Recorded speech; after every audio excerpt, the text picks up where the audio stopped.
The envelope was still warm from my hands when I slid it into my jacket pocket. 2 weeks of night shifts, 2 weeks of aching legs, and burning eyes from double hours. And I wanted to feel that money just for a second before it vanished into someone else's hands. I stepped into the kitchen, the paycheck folded in half, Noah tugging gently at my sleeve. "Mama, can we buy pancakes tomorrow?" he asked, his little voice bright with hope. I smiled, ruffling his hair. "We'll see, baby." But my smile faded the second Mom looked up from the stove. Her eyes narrowed like she could see straight through the fabric of my jacket. "Where is it?" she demanded. I blinked. "Where's what?" She turned, pan still in her hand, grease popping behind her. "Don't play stupid with me. Your paycheck. It's the first of the month. You know the rules. Please subscribe to our channel and tell us in comments, from where are you watching this video?" My chest tightened. The rules. For as long as I'd been old enough to work, every dollar I earned was snatched from me before I could even breathe on it. Not for rent, not for food, but for Kayla, the golden child who hadn't worked a single day in her life. I hesitated, my hand brushing against the envelope in my pocket. I need this one, Mom, just this once. Noah's shoes are falling apart. He needs milk. And the sound of metal striking flesh came before I even realized she had swung. Pain exploded across my back, hot and sharp, the skillet ringing in my ears. I stumbled forward, barely catching myself on the counter. "Mom!" I gasped. Her face twisted, lips curling. "Don't you dare keep what belongs to this family. Every dollar you make is for your sister, not you. You're nothing without us."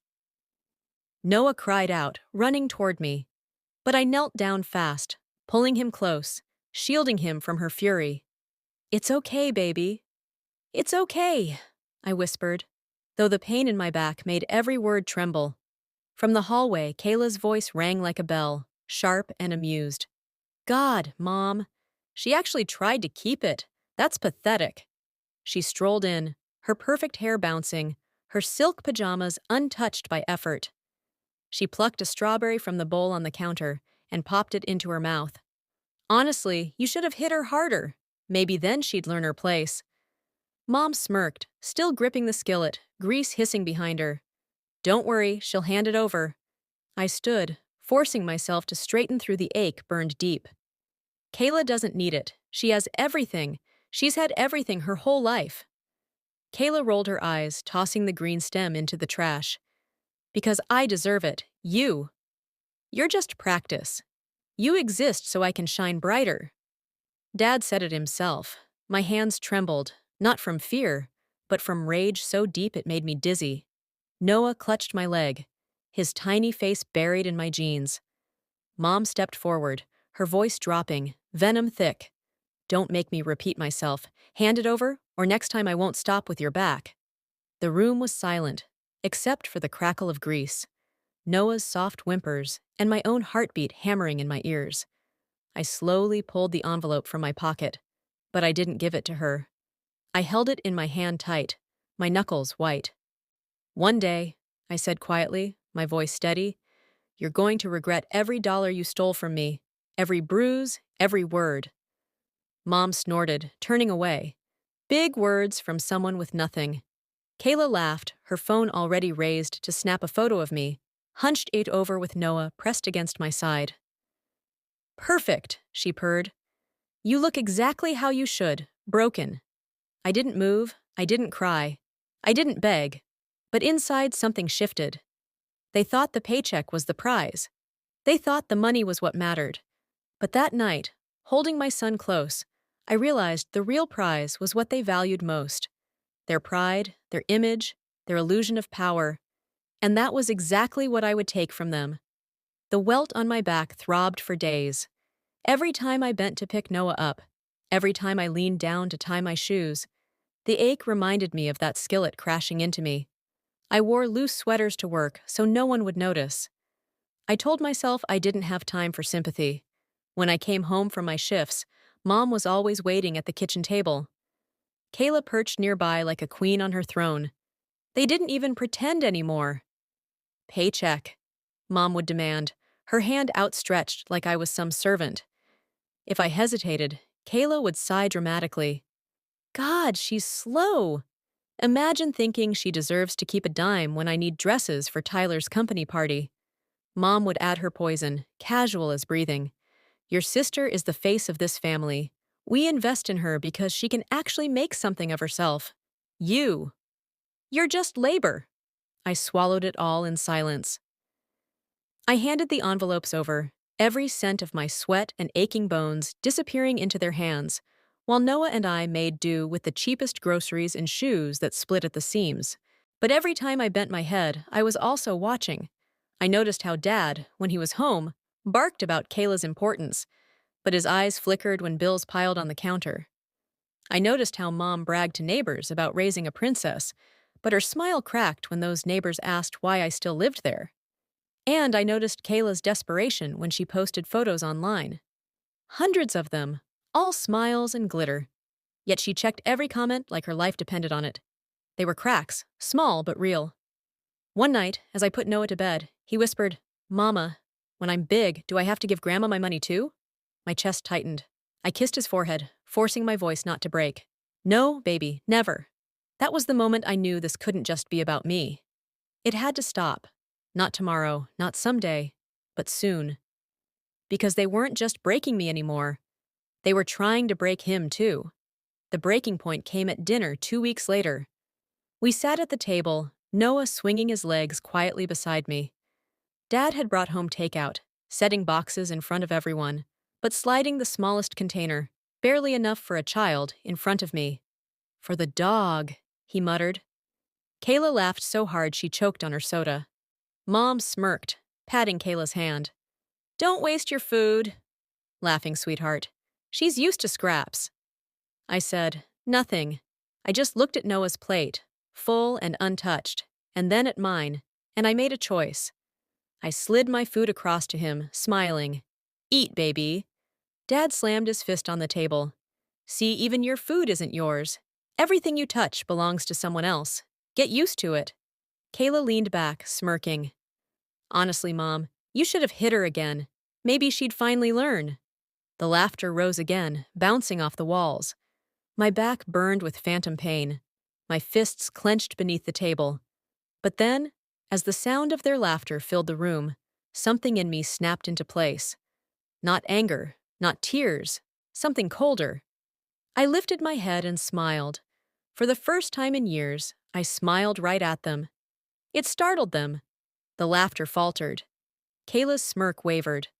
Mom's fork froze halfway to her mouth. Dad's eyes narrowed. "What the hell are you smiling at?" he growled. I leaned back in my chair, Noah's small hand in mine. "Nothing," I said softly. "Just thinking about how things change." They didn't know it yet, but I had already decided the next paycheck would not end up in Mom's hand. The next bruise would not land on my back. The next laugh would not be at my expense, because I wasn't going to take back my money. I was going to take back everything they loved. The next paycheck day came like a storm I had been waiting for.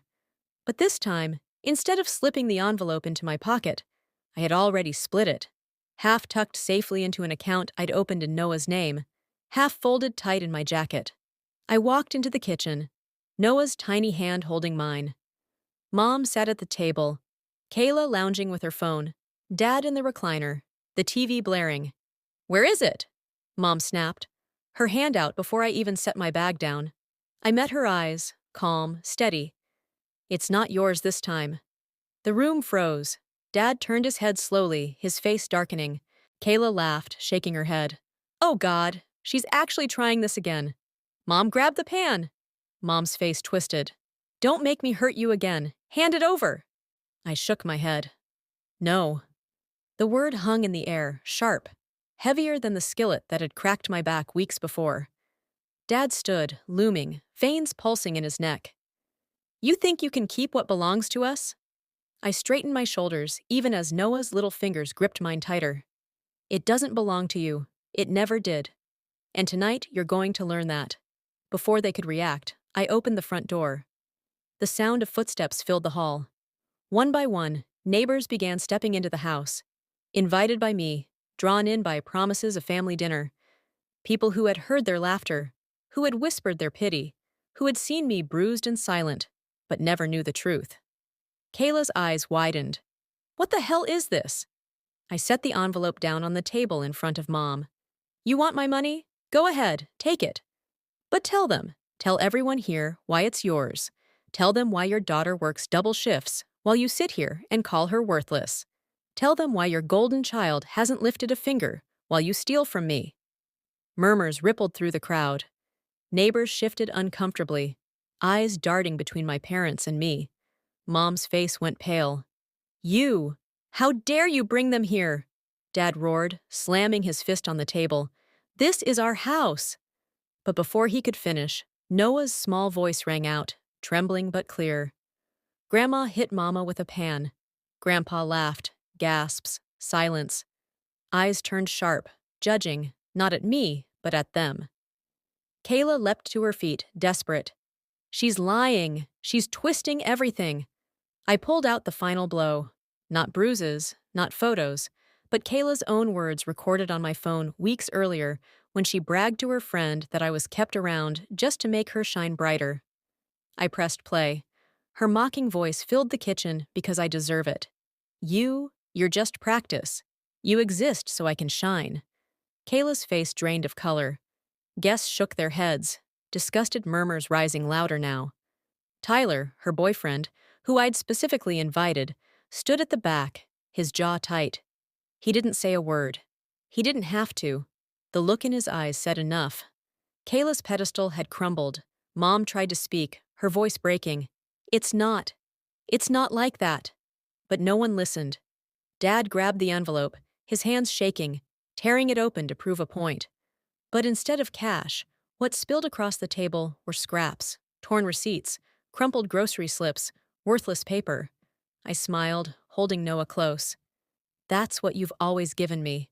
Worthless scraps, and now it's all you'll ever get from me. The room erupted, neighbors whispering, some walking out in disgust, others shaking their heads. Tyler turned his back on Kayla and left without a word. Dad slumped into his chair, red-faced and trembling. Mom buried her face in her hands. Kayla screamed, but no one cared. And me? I walked out the front door with Noah in my arms, Michael waiting with the car. For the first time, I didn't leave empty-handed. I left with my son's small smile pressed against my shoulder, with the sound of silence choking the people who had once laughed at me. And I knew they'd never get another dollar, another laugh, or another piece of me again. Please subscribe to our channel and tell us in comments, from where are you watching this video?